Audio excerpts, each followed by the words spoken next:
So, the ultimate guide on how to nail your ARV and repairs for your wholesale deals every single time. Here we go.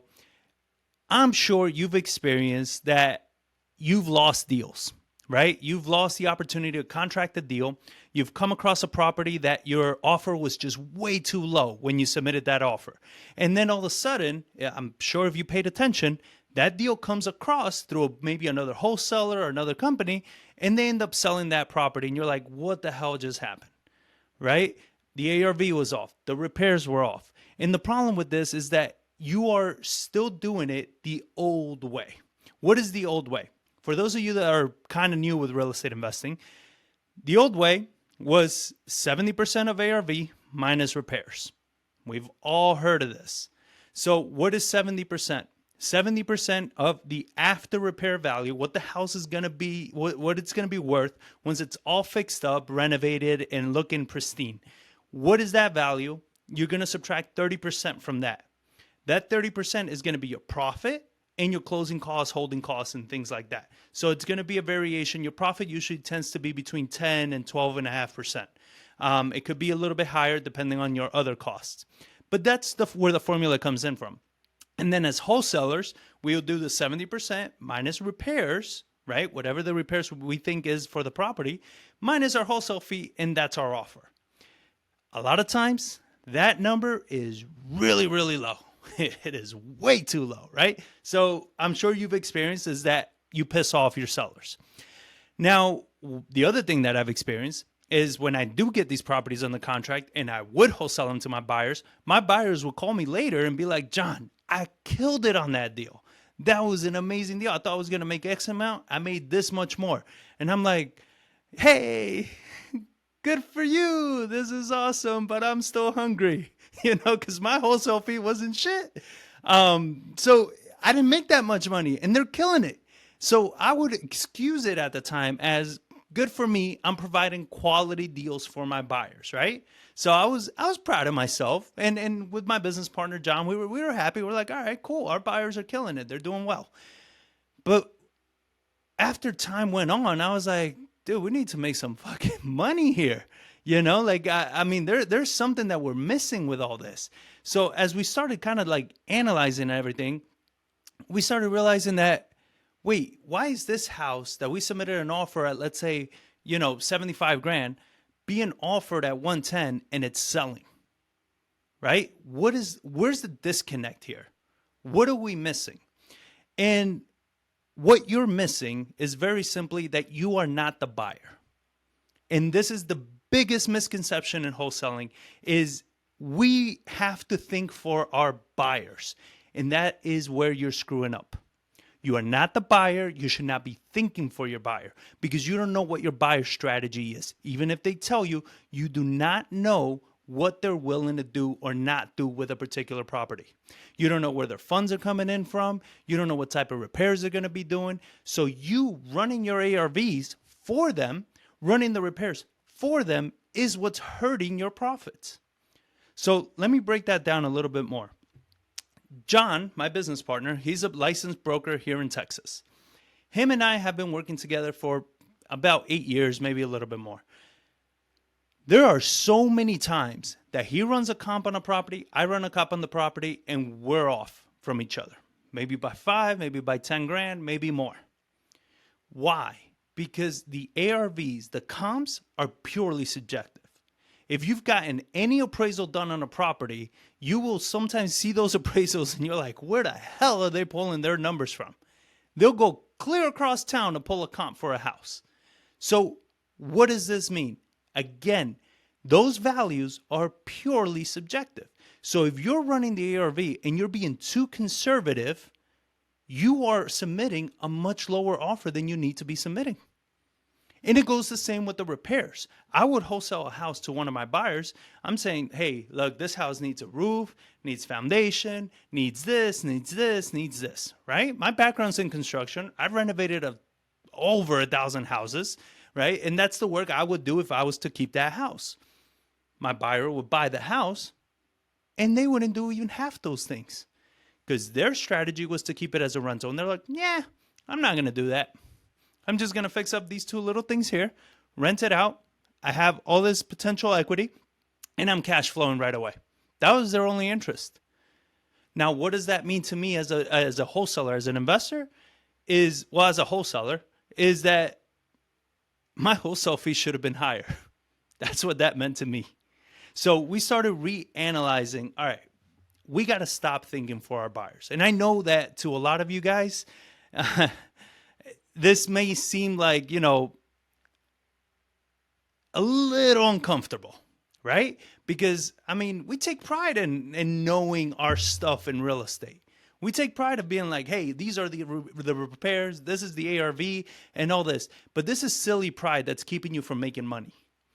This pride is not helping you because, again, you do not know how that buyer is going to run their numbers. You don't know what the ARV they're going to determine is. You don't know what the repairs they're going to determine is. So if you're using your numbers, you might be shooting yourself in the foot. So if you're looking at this and you're saying, all right, so what should I be doing? All you should be doing is focusing on what does that seller need? What is the real need of the seller? Not what the offer for the house should be, is what is the need? When you figure out what the need is, that they really need to sell the house, all you need to do is go take a look at the house, take pictures of the house, and then compare the quality of the house as is to what's selling on the market in the same quality. That's it. Because that's your competition. Your competition is not what the ARVs are. Your competition is what is that house worth right now on the market as is. Because guess what? The buyers that you're going to have, think about this. All buyers for real estate investing, they're either going to buy houses off the MLS, they're going to buy houses from wholesalers, or they're going to do their own marketing. Most buyers don't do their own marketing. So they got wholesalers or MLS. The buyers that pay the most are the buyers that are buying off the MLS. And there's a ton of those buyers out there. There's a ton of buyers buying off the MLS. They're the ones that are paying premium because they're sitting on cash. They're sitting on money. And those are the buyers you need to be going after.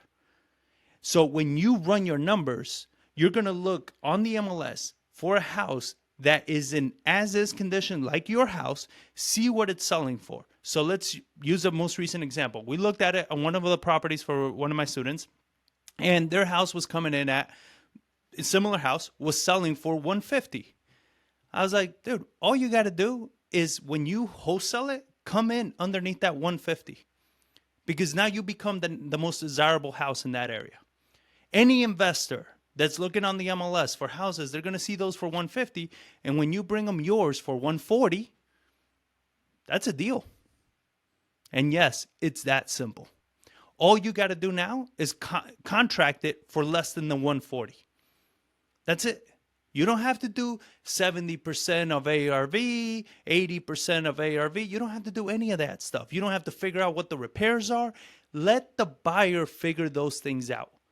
Here's how I dispo all of our properties. Very simple. They get an address, the asking price, and a link to the pictures. I don't give any of my buyers ARV or repairs. If they tell me, what are the comps? Bro, get a realtor. I'm not your realtor. I'm not going to give you my opinion on what the comps are. That's your thing to figure out. Because guess what? It is an opinion. If they take 6 extra months to renovate that house, if they spend an extra 20, 30 grand to renovate the house, that house may not sell for what you told them the comps are. Now, you look like an asshole, right? So if somebody's going to look like an asshole, I'd rather it be your realtor and not me. So I tell people this all the time. I used to do a lot of property tours for our renovations here in San Antonio. And we would walk a house. We're like, hey, yeah, we spent 55 grand on this house. And investors are like, cool, I have a house that's similar, so I should be budgeting around 55. I was like, no, 55 is what we spent. If you're not hiring my contractors, managing the project like I manage it, sourcing the materials how we source it, it may cost you 20 grand more or 10 grand less. I don't know what it is. Those are your contractors. Those are your numbers to figure out. So when I wholesale property to a buyer, they need to run their ARVs. They need to run their repairs based on their contractors. And if they don't know how to do that, that's not a buyer you should be working with. Because that's a buyer that's rarely going to close on a deal. They don't know what the hell they're doing.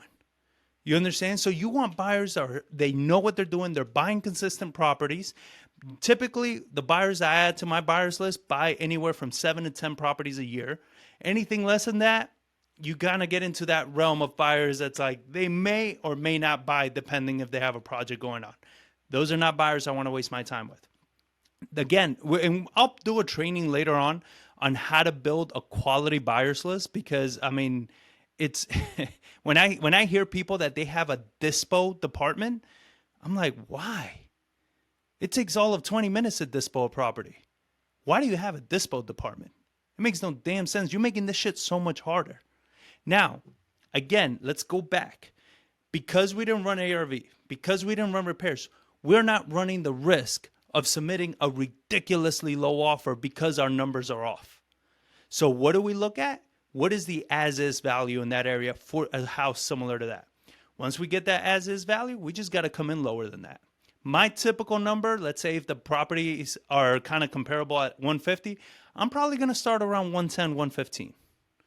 That's where I'm going to start my negotiation with the seller. Anything below 150 is fair game. If I can get them at 130, I'm locking that up, because I know if I can push it out for 140, 145, it's still a deal for buyers. Because what's your competition look like? 150. Buy that one for 150 or buy this one for an extra 5, 10 grand discount. Which one do you want? It's not that complicated. That's how we've been able to go. Whenever I hear wholesalers telling me that they're wholesaling houses for $6,000, $7,000, $8,000, I'm like, why? Why are you leaving so much money on the table? And the majority of the time is they're running ARVs and they're running repairs. And I guarantee you're screwing up on both because you're not the buyer. So because of that, our wholesale fees are $20,000, $25,000, $30,000. So when these people brag about that they're doing 3, 5 deals a month, I'm like, how much money are you making per deal? If you're making 7, 8 grand per deal, that's a lot of volume for little profit.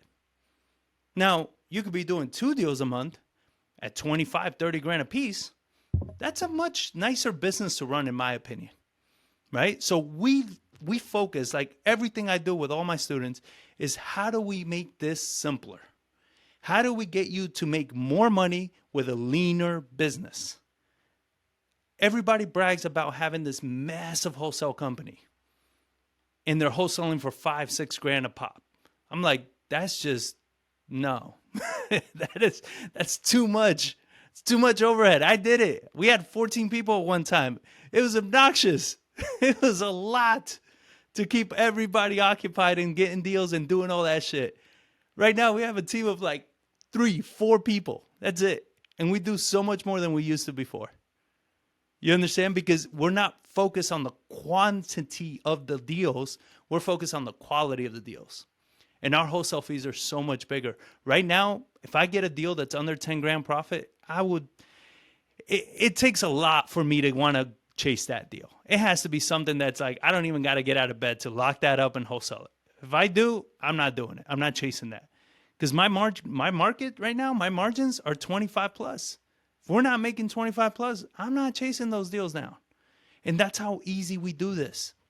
We do it by determining exactly what is the as-is value. Not the ARV, not the repairs. Those things don't matter. Stop wasting the time with those. I'm trying to nail this home for you so it makes sense. Stop wasting time running ARVs and repairs if you're not the buyer. If you're not the buyer, those numbers don't matter at all. Let your buyer run those numbers. If your buyer can't run those numbers, find yourself better buyers. The quality of your buyers is what's going to determine the profit of your wholesale deals. It's not going to be the ARV and the repairs. So again, there's a training. I hope you guys got value out of that. Now I'm going to get into the Q&A section. So if you're watching this video on YouTube somewhere else, you should be a part of this group so you can ask questions directly. So with that being said, let's kind of get into all the questions that are going on. So let's see, Justin, you made it. That's what's up, brother. Yogi, what's going on? Herding cats, yeah. So much happier with 4. Yeah, man, it definitely is. Definitely, guys, drop your questions in the chat if something wasn't making sense to you. I'm gonna try this. We're gonna drop. I'm gonna drop this link in here. So if you want to hop on camera, that link should work. And we can try to have a conversation on camera. Sounds like it makes it easier, even if I'm a primary buyer. Yeah, well, even if you're a primary buyer, man, like that's exactly what we look at as well. What we look at when we're running comps and everything is if, especially when we're getting ready to list the property, is pretty much that. Like, will this house sell? What's my competition look like if I put this house on the market right now? Right? So if I put it on the market right now and I want to price it at 250, can somebody get a better deal at 250 than mine? And if they can, then I either need to be better or cheaper or both. We usually like to go with both. So it matters how you negotiate the deal. What if there are no similar as is properties? Then you're probably in the wrong area. So one thing that we teach a lot, and so the mastermind that I'll be launching soon, I teach 9 pillars. Pillar number 1 is knowing your market. You should be in a market where deals are being done. That makes running your comps, running your numbers tremendously easier. If you're in the rural areas and these hard to find spots and all this, it makes it so much harder for you to get your numbers because you're not dealing with volume. Buyers are going to be harder to find, deals are going to be harder to get. You're just making it harder for yourself. I like highly competitive areas. Highly competitive areas means that deals are getting done. Why make it harder? Stop making it harder on yourself. Go for areas that are competitive.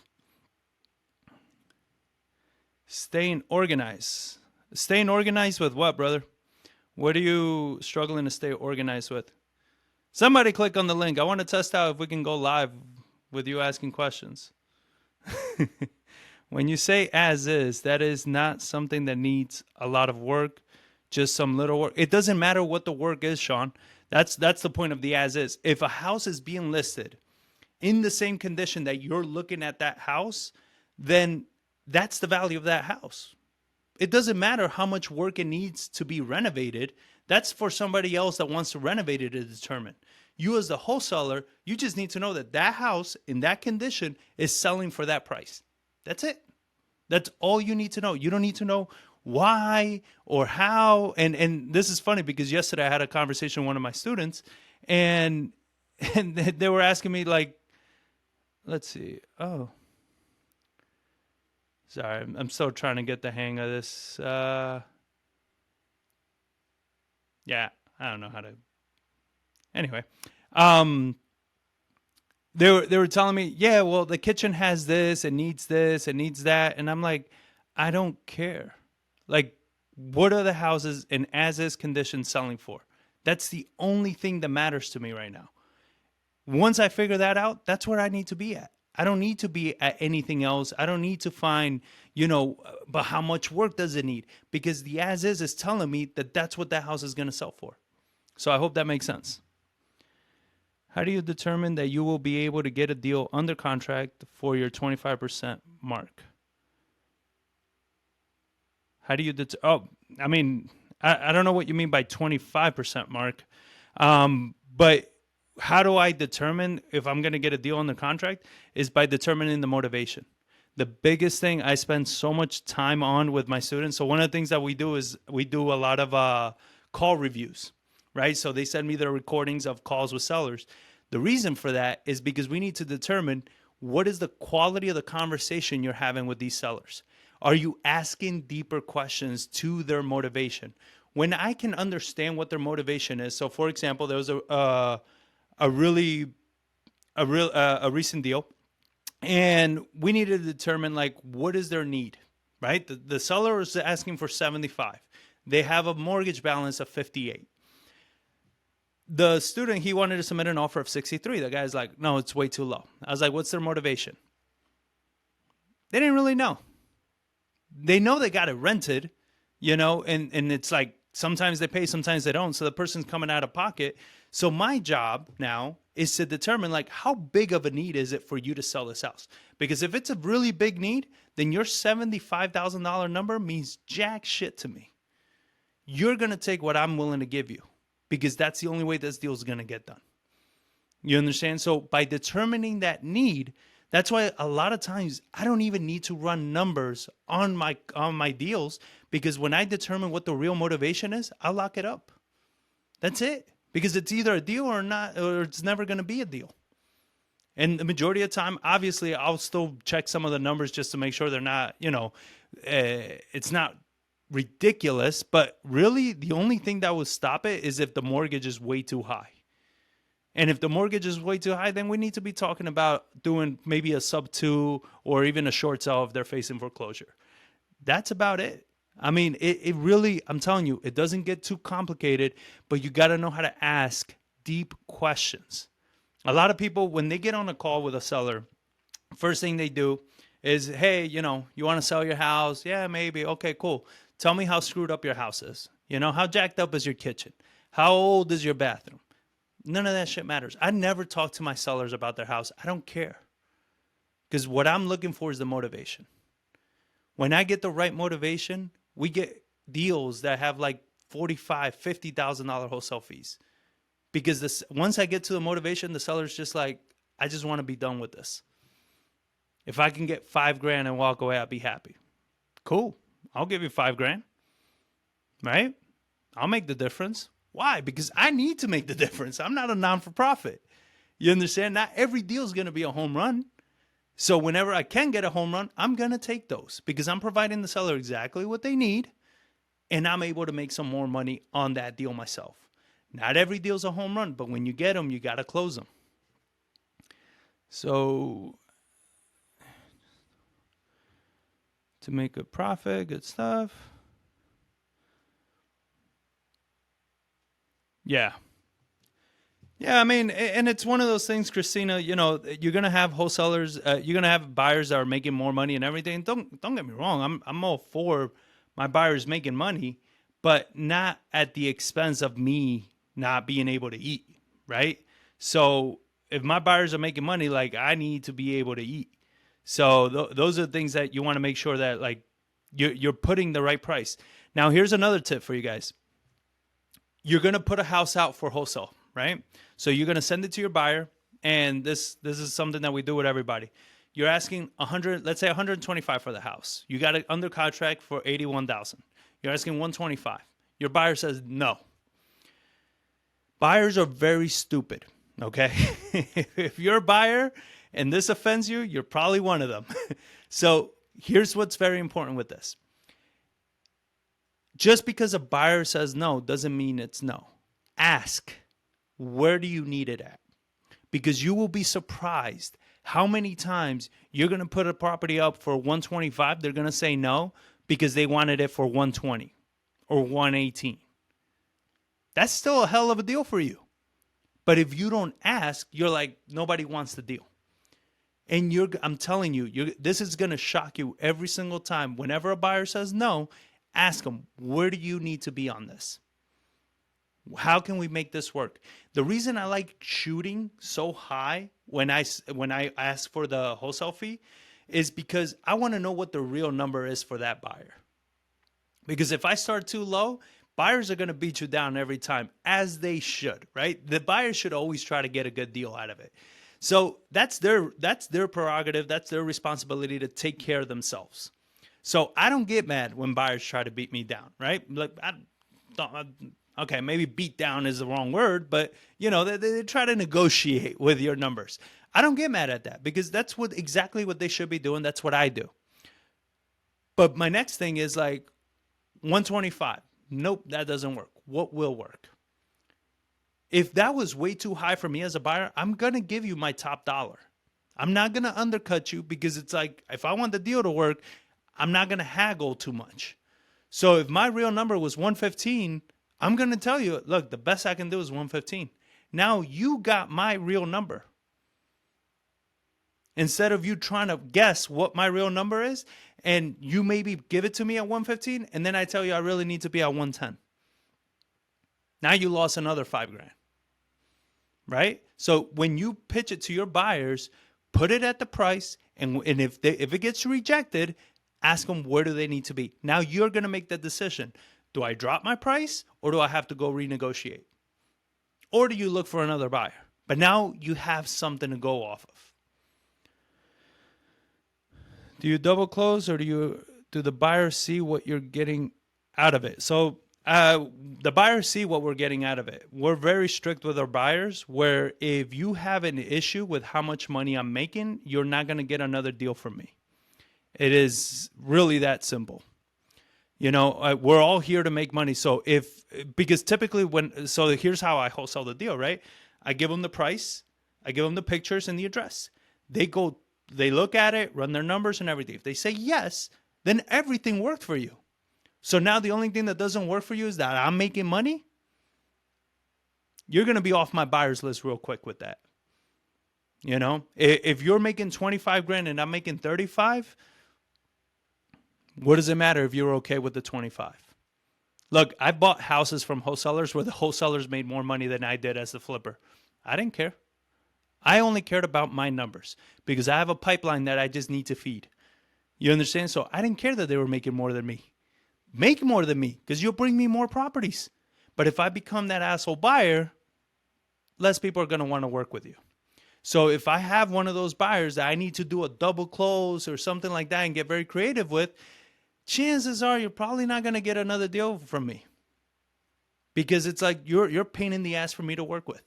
And I don't like working with people like that. I like taking care of the buyers that want to take care of me.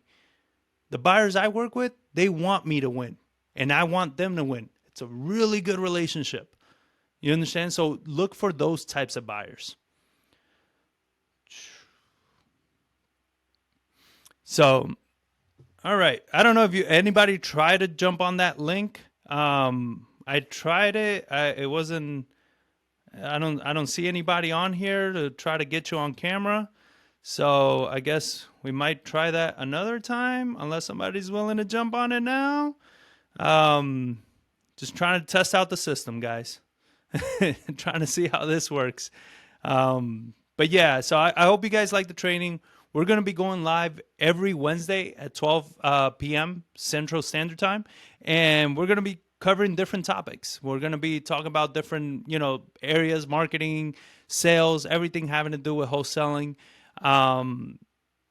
Ask questions in the group. I'm going to be doing a poll about, the topics that you guys want to talk about and stuff like that. This way we can, I can make sure to put training that's relevant to what it is that you're looking to learn. So you don't see the link. Posting the link right now. So then that way, I make sure that any and all training that we do is going to make sense for you guys. And so I'm seeing participants. I can't. Audience.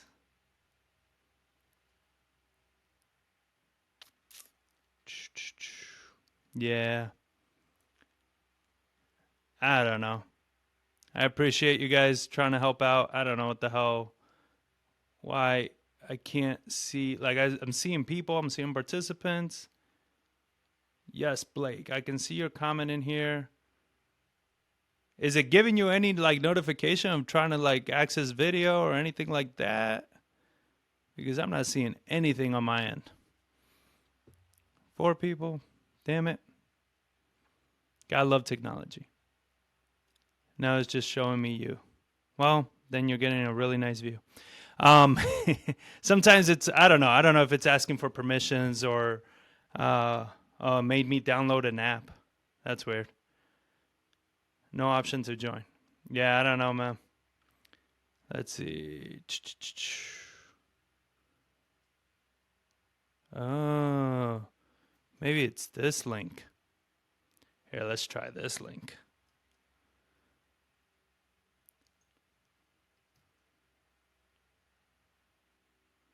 Yeah, Scott. So as an end buyer, so I'm both, right? This is why I got kind of like a little bit of a cheat code for you guys with it as buyers because it matters.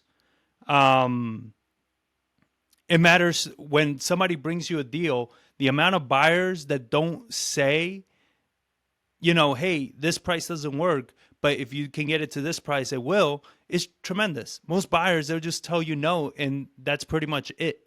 And I find that silly. Every wholesaler that's ever brought me a deal, they're like, I want 115. Look, the best I can do is 105. I don't have it that low. Cool. Let me help you renegotiate it with the seller. You understand? Like, I'll work with them. I'll help them through it because I want that deal.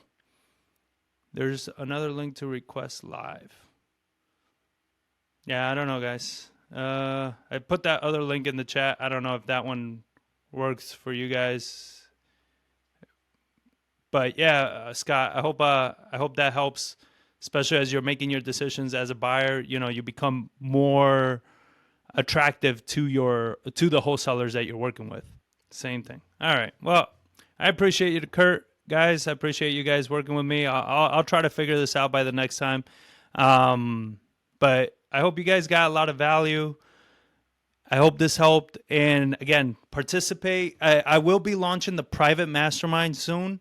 If you're interested in that private mastermind, it is for people that are doing some deals already. I'm not taking fresh new people. I have a YouTube channel with a ton of content. This group, it's going to be full of a ton of content. But if you're looking for systems, process, for me to review your calls, I'm going to have guests on there, special guests where you're only the people in the mastermind are going to have Q&A sessions with. We're going to do case studies. We're going to do hot seats where I'll bring you on, and we're going to dissect your whole business and see where it is that you're needing help, how to better your systems. We'll talk about hiring, everything having to do with how to build your business. That's what the mastermind is going to be about. Yes, it's a paid mastermind. You need to qualify to join. So if you're interested in that mastermind, shoot me over a message, a direct message, and I'll give you more information on it. But yeah, it's going to be purely for those types of people, you guys that are really trying to ramp up your business. I've spoken already to some of you that are going to be joining, and some of you are running a massive team with very little profits. We get rid of that shit quick. My whole premise is lean with a lot of profit. You understand? When you do that, then we'll start hiring people to increase the profit margins. So that's kind of like the way I like to run the business now. So appreciate you all for joining. And I hope to figure this out by the next time we jump on, so you guys can join me on camera. That's going to be cool. But with that being said, thank you all, and I'll catch you next week.